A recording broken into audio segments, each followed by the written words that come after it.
Assalamualaikum warahmatullahi wabarakatuh. Selamat pagi, salam sejahtera. Ibu Bapak yang saya hormati, selamat bertemu kembali dengan saya, Husnul Khotimah, Kepala SMA Negeri 10 Malang.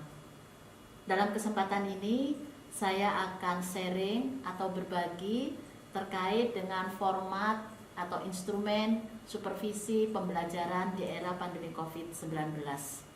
Ibu Bapak, seperti kita ketahui bahwa salah satu kompetensi kepala sekolah itu adalah kompetensi supervisi. Dan salah satu tugas pokok kepala sekolah adalah melaksanakan supervisi. Supervisi adalah sebuah kegiatan yang dilakukan oleh kepala sekolah untuk membantu guru meningkatkan mutu proses dan hasil pembelajaran. Nah, format atau instrumen supervisi pembelajaran di era pandemi COVID-19 ini saya modifikasi dari Glickman dan Marzano.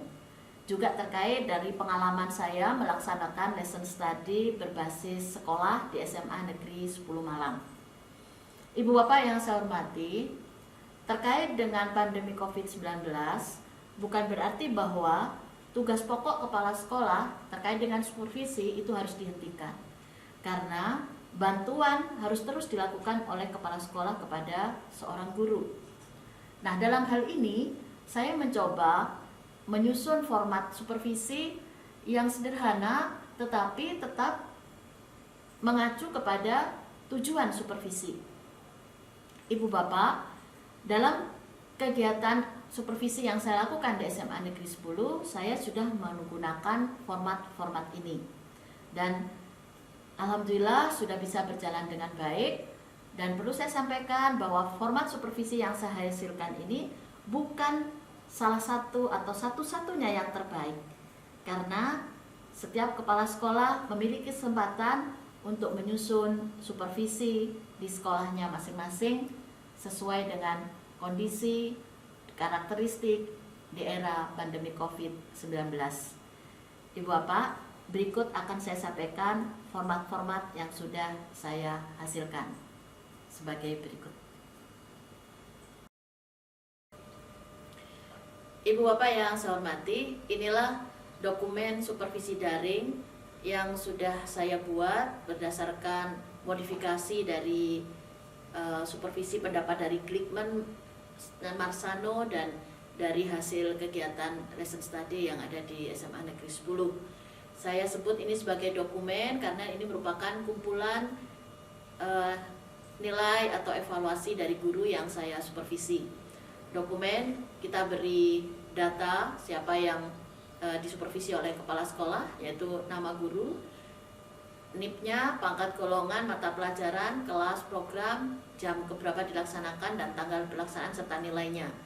Itu adalah formatnya, dan ini adalah contoh format yang sudah saya isi. Jadi saya mensupervisi guru yang bernama Bapak Sunardi, kemudian beliau adalah guru matematika. Pelaksanaan kegiatan supervisinya di kelas 10 MIPA 1 jam ke-34 saat itu. Kemudian saya beri tanggal pelaksanaannya tanggal 3 sampai 11 Agustus. Mengapa saya beri tanggal 3 sampai 11 Agustus? Karena ini adalah rangkaian dari kegiatan supervisi. Jadi tidak hanya kunjungan kelas, tetapi dimulai dari kegiatan pra-supervisi sampai kegiatan tindak lanjut, yaitu berupa bagaimana pertemuan kepala sekolah dengan guru dalam upaya merefleksi kegiatan supervisi yang sudah dilakukan oleh kepala sekolah. Kemudian di sini ada nilai. Ibu Bapak, saya juga menyiapkan jurnal kegiatan supervisi secara daring. Jurnal ini berisi tentang wawancara yang saya lakukan via WA kepada guru yang akan saya supervisi, bagaimana kesediaan dia atau persiapan yang guru sudah lakukan untuk disupervisi. Nah, itu di sini diberi tanggal, jadi atau boleh hari dan tanggal di sini. Kemudian keterangannya diisi. Setelah itu ketika guru itu bersedia, saya mengirim format penilaian kegiatan supervisi supaya guru tahu dalam kegiatan supervisi itu apa saja yang akan dinilai oleh kepala sekolah selaku supervisor. Kemudian kepala sekolah menerima perangkat pembelajaran dari guru, bisa melalui WA atau email. Kemudian menerima pemberitahuan link pembelajaran secara daring, itu dari guru kepada kepala sekolah. Kapan kepala sekolah menerima link itu? Setelah kepala sekolah menerima pemberitahuan linknya, kemudian kepala sekolah melakukan kunjungan kelas dengan cara mengisi format penilaian kunjungan kelas yang sudah disiapkan oleh kepala sekolah. Setelah kegiatan kunjungan kelas, maka dilakukan kegiatan pasca supervisi. Nah, pada saat kegiatan pasca supervisi ini, kepala sekolah ganti mengirim link kepada guru untuk melakukan refleksi hasil kunjungan kelas. Nah, dari kegiatan pertemuan secara daring itulah kepala sekolah menyampaikan pembinaan atau bantuan apa yang harus diberikan kepada guru, sekaligus di situ guru merefleksi. Kemudian dilanjutkan dengan kegiatan tindak lanjut, yaitu menyampaikan program tindak lanjut dari hasil supervisi yang telah dilakukan oleh kepala sekolah. Ini formatnya. Kemudian ini saya beri contoh jurnal kegiatan supervisi daring yang sudah terisi. Contohnya pada hari Senin tanggal 3 Agustus itu saya melakukan wawancara via WA menanyakan kesediaan persiapan guru. Nah, di sini dijawab bahwa guru bersedia disupervisi di kelas 10 MIPA 1 pada jam ketiga 4 hari Senin tanggal 10 Agustus. Jadi saya tidak serta-merta langsung masuk kelas, tetapi saya juga harus menyampaikan kepada guru bahwa ada kegiatan supervisi, walaupun jadwal supervisi itu sudah saya berikan, tapi saya perlu memastikan apakah guru bersedia di supervisi. Kemudian selanjutnya pada hari Selasa tanggal 4 Agustusnya, guru saya mengirim format penilaian kegiatan prasupervisinya. Nah, saya mengirim format penilaian kegiatan prasupervisi ini dengan harapan guru bisa melihat pada kegiatan prasupervisi itu apa yang dinilai oleh kepala sekolah, sehingga dia bisa menilai apakah perangkat pembelajaran yang sudah dibuat itu nanti sudah memenuhi syarat kriteria sesuai dengan format penilaian yang disiapkan. Kemudian selanjutnya guru mengirim perangkat pembelajarannya dan kepala sekolah menerima perangkat pembelajaran dari guru. Semua ini dikirimnya melalui WA. Perangkat kalau sudah lengkap, sudah dicek sesuai dengan pembelajaran di era pandemi. Kemudian setelah itu hari Senin 10 Agustus, hari berikutnya, menerima pemberitahuan tentang link pembelajaran secara daring. Ini contoh link yang diberikan kepada saya oleh guru. Selanjutnya pada hari yang sama, ini biasanya kira-kira 1 jam atau 2 jam sebelum supervisi itu dikirim linknya oleh guru. Kemudian dilaksanakan kunjungan kelas. Nah, saat kunjungan kelas ini kepala sekolah membawa format penilaian kunjungan kelas. Setelah kegiatan kunjungan kelas, kemudian hari berikutnya adalah pasca supervisi. Ganti kepala sekolah yang mengirim link kepada guru untuk melakukan refleksi hasil kunjungan kelas. Ini contoh link yang diberikan oleh kepala sekolah kepada guru. Sekaligus pada hari yang sama guru menerima pembinaan atau bantuan dari kepala sekolah. Kemudian tindak lanjutnya menyampaikan program tindak lanjut dari hasil supervisi. Itu adalah jurnalnya. Kemudian ini instrumennya. Instrumen kegiatan prasupervisi daring, saya menggunakan instrumen ini juga untuk mengecek. Yang pertama, dicek kembali apakah guru bersedia di supervisi. Kemudian guru menginformasikan link. Ini adalah checklist untuk kepala sekolah bahwa persiapan untuk melakukan supervisi itu sudah lengkap. Ini adalah contoh instrumen kegiatan prasupervisi secara daring yang sudah saya isi. Misalnya guru bersedia di supervisi, ya. Guru menginformasikan juga sudah, ya. Kemudian menginformasikan link dan moda yang digunakan. Kemudian guru telah mempersiapkan dokumen administrasi yang dibutuhkan selama kegiatan pembelajaran daring, misalnya daftar hadir peserta didik dan jurnal mengajar digital. Karena di SMA Negeri 10 jurnal mengajarnya itu sudah digital. Kemudian guru mempersiapkan perangkat pembelajaran. Kemudian guru menginformasikan secara detail kepada kepala sekolah jumlah peserta didik di kelas 10 MIPA 1, setting kelasnya, pembagian kelompoknya, dan sebagainya.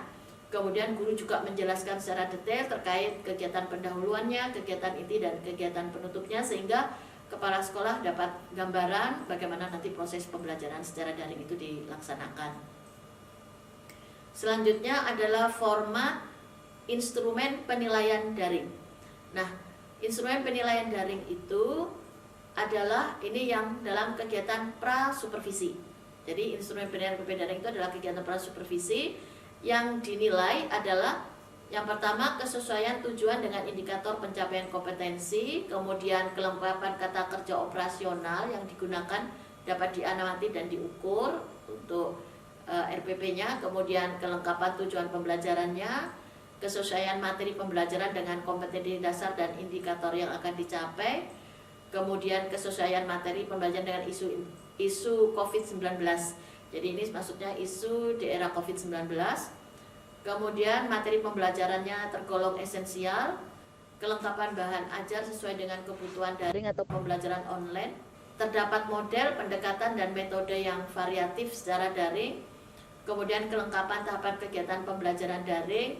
Pada kegiatan pembelajaran tersirat pendidikan karakter, penerapan active learning secara daring, kemudian kesesuaian pemilihan media pembelajaran secara daring, kemudian kelengkapan pemilihan sumber belajar secara daring, kesesuaian evaluasi dengan tujuan atau indikator pembelajaran, dan terdapat alat penilaian bukan pengetahuan, keterampilan, dan sikap, terdapat perencanaan kegiatan pengayaan atau remedial. Nah, ini yang dicek oleh kepala sekolah adalah saat pra-supervisi itu adalah RPP yang dibuat oleh guru yang akan disupervisi. Ini contoh yang sudah saya lakukan penilaian terhadap RPP guru. Ini nilainya, ini skor maksimal, ini skor total perolehannya, sehingga nilai untuk pra-supervisi itu 87,5 untuk guru mata pelajaran matematika, yaitu Bapak Sunardi. Kemudian ini adalah instrumen penilaian kunjungan kelas daring. Jadi ketika kunjungan kelas, kepala sekolah masuk di link atau Google Meet yang sudah dibuat oleh guru. Nah, di situ kepala sekolah mengisi instrumen penilaiannya seperti format berikut ini. Jadi ketika persiapan pembelajaran dicek dulu sudah membentuk kelas daring atau tidak si guru, kemudian memastikan semua peserta didik sudah tergabung dalam kelas tersebut. Kemudian guru memiliki alat pendukung untuk pembelajaran daring, juga mengoperasikan media atau kelas daring yang dipilih. Nah, saat pelaksanaan pembelajaran dicek kegiatan awal. Kegiatan awalnya adalah menyiapkan peserta didik mengikuti pembelajaran secara daring. Kemudian apakah guru memotivasi peserta didik, menyampaikan persepsi, menyampaikan tujuan, atau menyampaikan juga cakupan materi yang akan dibelajarkan pada saat kegiatan pembelajaran. Kemudian kegiatan inti. Pada kegiatan inti, kepala sekolah melihat apakah guru mengajak peserta didik menyusun pengetahuannya sendiri atau siswa diajak berpikir konstruktivis atau memecahkan masalah terkait materi esensial yang akan dipelajari oleh guru atau tidak. Kemudian mengkaitkan konsep materi pembelajaran kehidupan dan isu COVID. Ini merupakan isu-isu yang sedang up to date, penting untuk juga supaya anak-anak ingat bagaimana mereka bisa mengkaitkan kegiatan pembelajaran dengan isu COVID-19. Kemudian apakah guru menerapkan active learning dalam proses pembelajarannya, kemudian apakah menumbuhkan kebiasaan positif atau berbasis karakter saat pembelajaran berlangsung, kemudian penggunaan media berjalan dengan baik, apakah guru mampu mengelola kelas secara daring, juga menggunakan bahasa yang mudah dimengerti, kemudian memberi waktu yang cukup kepada peserta didik untuk berpikir saat proses pembelajaran, juga memberi waktu kepada peserta didik untuk berinteraksi dengan guru, kemudian memberi waktu kepada peserta didik untuk berinteraksi dengan teman sebaya, kemudian memberi penguatan atau reward saat peserta didik mampu mengungkapkan pendapat atau bertanya atau menjawab pertanyaan, kemudian melakukan penilaian proses belajar, dan guru peka terhadap kesulitan yang dihadapi peserta didik saat pembelajaran. Saat kegiatan penutup, yaitu menyimpulkan pembelajaran bersama peserta didik dan melakukan refleksi dan tidak lanjut. Jadi pada saat kunjungan kelas, saya membuat instrumen yang menurut saya sederhana. Ini hal-hal penting saja yang perlu kita lihat dalam proses pembelajaran yang dilakukan oleh guru secara daring, tanpa kehilangan ruh bahwa pada saat kegiatan pembelajaran itu, pembelajaran adalah pembelajaran bermakna yang dirasakan oleh peserta didik. Ini contoh format instrumen penilaian kunjungan kelas daring yang sudah saya beri nilai terhadap guru mata pelajaran matematika. Kemudian ini seperti biasa, skor totalnya adalah 20 dan perolehan skor yang diperoleh oleh guru adalah 17, sehingga nilai saat kunjungan kelas 85. Sehingga nanti nilai akhirnya adalah nilai prasupervisi dengan nilai kunjungan kelas itu dibagi 2. Sehingga diperoleh di awal seperti tadi disampaikan nilainya 86. Selanjutnya adalah saya membuat instrumen kegiatan pasca supervisi dan tindak lanjut, di mana dalam kegiatan pasca supervisi ini guru dan kepala sekolah sama-sama merefleksi kegiatan pembelajaran yang sudah dilakukan oleh guru, baik ketika saat prasupervisi maupun ketika kunjungan kelas. Sehingga pada saat kegiatan pasca supervisi ini saya hanya memfokuskan kepada refleksi guru dan bantuan apa yang diberikan oleh saya selaku kepala sekolah. Yang saya butuhkan direfleksi oleh guru adalah hal positif yang ditemukan atau dirasakan terkait dengan persiapan saat pembelajaran daring. Kemudian hal positif apa yang dirasakan oleh guru ketika menyusun perangkat pembelajaran daring, dan kemudian saat pelaksanaan pembelajaran daring itu hal positif apa yang dirasakan oleh guru. Kemudian refleksi yang berikutnya adalah kendala yang ditemukan atau dirasakan terkait persiapan pembelajaran secara daring, kemudian penyusunan perangkat daring dan pembelajaran daring itu sendiri. Kemudian yang ketiga adalah apa yang perlu diperbaiki atau ditingkatkan pada pembelajaran selanjutnya. Saya minta sebelum kepala sekolah menyampaikan itu diminta gurunya merefleksi dulu. Kemudian setelah itu dilanjutkan dengan tindak lanjut supervisi. Ini adalah formatnya. Berikut adalah contoh kegiatan pasca supervisi dan tindak lanjut yang sudah diisi oleh guru dan saya selaku kepala sekolah.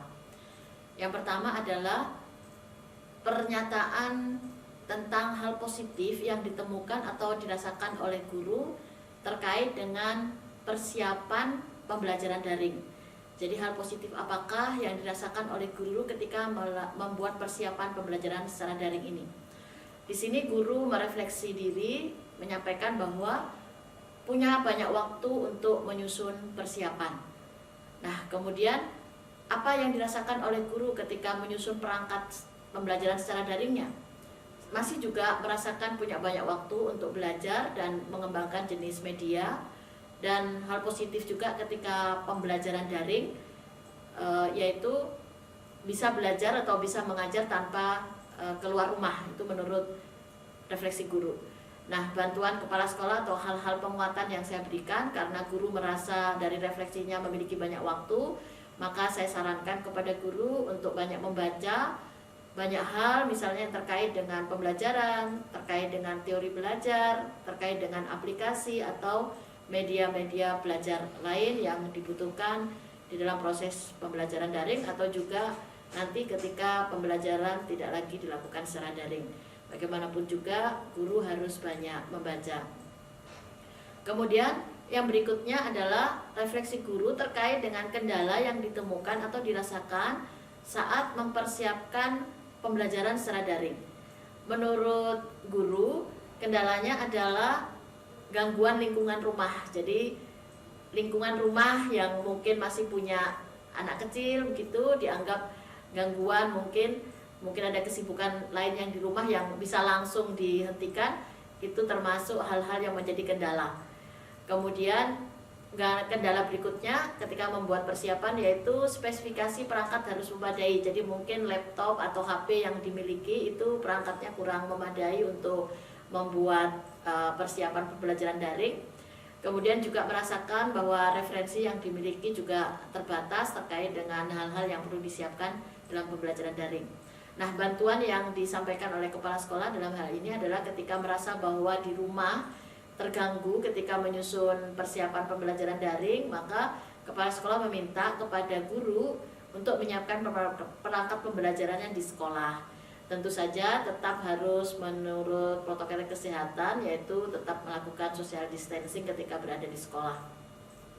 Kemudian ketika misalnya guru merasakan bahwa laptop yang dimiliki perangkatnya itu kurang memadai, speknya kurang memadai, maka kepala sekolah juga memberikan kesempatan kepada guru untuk menggunakan peralatan IT yang ada di sekolah yang speknya lebih bagus dari yang dimiliki oleh guru. Kemudian apa kendala yang dirasakan oleh guru ketika menyusun perangkat secara daring? Jadi ketika menyusun perangkat, guru memiliki kendala, yaitu bagaimana dia harus memikirkan cara penilaian proses belajar secara daring. Karena tentu saja ini memiliki keterbatasan. Kemudian selaku kepala sekolah saya menyampaikan bahwa bisa saja proses penilaian belajar itu dilihat dari keaktifan siswa atau peserta didik saat pembelajaran. Kemudian juga bisa dilihat saat peserta didik berkolaborasi dalam kelompok, karena di dalam pembelajaran daring pun seorang guru juga bisa membuat siswa berkelompok dengan cara mereka memiliki atau siswa diberitahu link-link kelompok yang harus dibuka setelah mereka klasikal kelompok, link-link belajar kelompok yang harus diketahui oleh siswa, dan mereka bisa berkumpul di dalam kelompoknya itu melalui pembelajaran secara daring. Nah, di dalam pembelajaran kelompok itu pun guru bisa masuk dengan link yang sama dengan kelompok siswa, dan disitulah guru bisa melihat bagaimana siswa berkolaborasi di dalam kelompoknya. Kemudian kendala yang dihadapi atau ditemukan oleh guru saat proses pembelajaran daring berlangsung, kendalanya adalah apabila terjadi mati lampu. Kemudian saat peserta didik mematikan kamera, itu yang dirasakan ketika supervisi saya lakukan di guru tersebut, yang dirasakan kendalanya semacam itu. Nah, sehingga kemudian saran kepala sekolah di sini adalah pembelajarannya terus dilanjutkan, komunikasinya bisa melalui WA.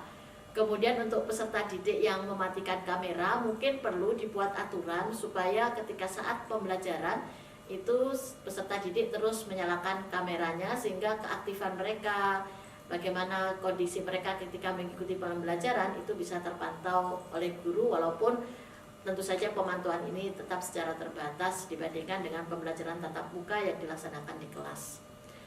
Refleksi berikutnya yang dilakukan oleh guru adalah apa yang perlu diperbaiki, ditingkatkan pada pembelajaran selanjutnya. Menurut guru, guru harus belajar membuat pembelajaran daring yang interaktif, misalnya dengan video yang interaktif. Nah, dalam hal refleksi ini, kepala sekolah memberikan bantuan bahwa nanti akan meminta tim IT di sekolah mendampingi guru untuk membuat video yang interaktif. Kemudian tindak lanjut dari kegiatan supervisi ini, guru merefleksi bahwa dia perlu melengkapi perangkat pembelajaran dan melengkapi format penilaian, proses belajar, dan membuat video pembelajaran interaktif. Refleksi guru yang disampaikan di sini itu berdasarkan hasil penilaian saat pra supervisi dan penilaian ketika kunjungan kelas. Jadi hal-hal yang masih dinilai 0 atau belum nampak saat itu, nah itulah yang harus diperbaiki oleh guru. Nah, dalam mengatasi atau dalam melakukan tindak lanjut supervisi ini, kepala sekolah memberikan bantuan bahwa ketika menyusun perangkat pembelajaran, membuat format penilaian, insya Allah akan didampingi oleh kepala sekolah atau juga bisa didampingi oleh waka kurikulum. Dan untuk membuat video pembelajaran bisa didampingi oleh tim IT. Kemudian dari proses tindak lanjut supervisi ini ada kesepakatan yang dibuat juga oleh kepala sekolah dan guru bahwa supervisi terhadap guru itu akan dilanjutkan nanti di bulan Oktober 2020 untuk melihat apakah guru yang dalam hal ini adalah Bapak Sunardi itu sudah melengkapi refleksinya atau yang kurang dari kegiatan pembelajaran sebelumnya. Kemudian pada kegiatan refleksi atau pada pasca supervisi ini ada catatan yang ditulis oleh kepala sekolah terkait dengan supervisi yang sudah dilaksanakan, dari mulai kegiatan pra supervisi sampai kemudian pasca supervisi. Di antaranya adalah yang saya tulis adalah bahwa menyatakan perangkat pembelajaran yang dibuat itu sudah baik, tinggal melengkapi saja. Kemudian proses pembelajarannya juga sudah baik, bahkan guru itu mampu mengantisipasi kendala yang ditemukan saat terjadi trouble pada Google Meet, juga dengan mengalihkan ke WA grup kelas. Kemudian kepala sekolah juga menyampaikan bahwa tindak lanjut dari supervisi itu segera dilaksanakan oleh guru. Itulah Ibu Bapak yang bisa saya sampaikan terkait dengan format-format kegiatan supervisi secara daring. Ibu Bapak yang saya hormati, itulah perangkat supervisi secara daring yang saya susun, yang tujuan utamanya adalah bagaimana membantu guru meningkatkan mutu proses dan hasil pembelajaran yang pada prinsipnya tentu saja meningkatkan prestasi peserta didik. Di dalam pembelajaran daring selama pandemi COVID-19 ini, yang terpenting kita harapkan adalah bagaimana siswa atau peserta didik tetap belajar di rumah, mereka senang belajar dan pembelajaran bermakna bagi mereka. Mereka memahami bahwa apapun yang terjadi, mereka harus tetap belajar dengan baik. Ibu Bapak, perlu juga saya sampaikan bahwa instrumen supervisi yang saya peroleh ini juga bisa menjadi data untuk saya lakukan penelitian terkait dengan kegiatan supervisi. Bisa saja data-data misalnya terkait prasupervisi, terkait pembuatan perangkat pembelajaran, apakah perangkat pembelajarannya sudah bagus, terkait dengan perangkat pembelajaran secara daring. Bisa juga data terkait dengan kunjungan kelas, bagaimana proses pembelajaran yang dilakukan oleh guru. Semua itu bisa menjadi data yang kita kumpulkan dan kita analisis hingga menghasilkan sebuah karya penelitian. Dari banyak hal ini, banyak juga hal-hal yang bisa kita sampaikan, yang bisa kita analisis terkait dengan hasil-hasil supervisi yang kita lakukan selama pembelajaran daring dilakukan oleh guru. Ibu Bapak yang saya hormati, itulah sharing yang saya sampaikan terkait dengan format atau instrumen supervisi yang saya buat untuk membantu kepala sekolah melakukan tugasnya, melakukan supervisi atau bantuan kepada guru di saat pembelajaran secara daring. Terima kasih atas perhatiannya. Saya akhiri. Ihdinas Shiratal Mustaqim. Wabillahi taufiq wal hidayah. Wassalamualaikum warahmatullahi wabarakatuh.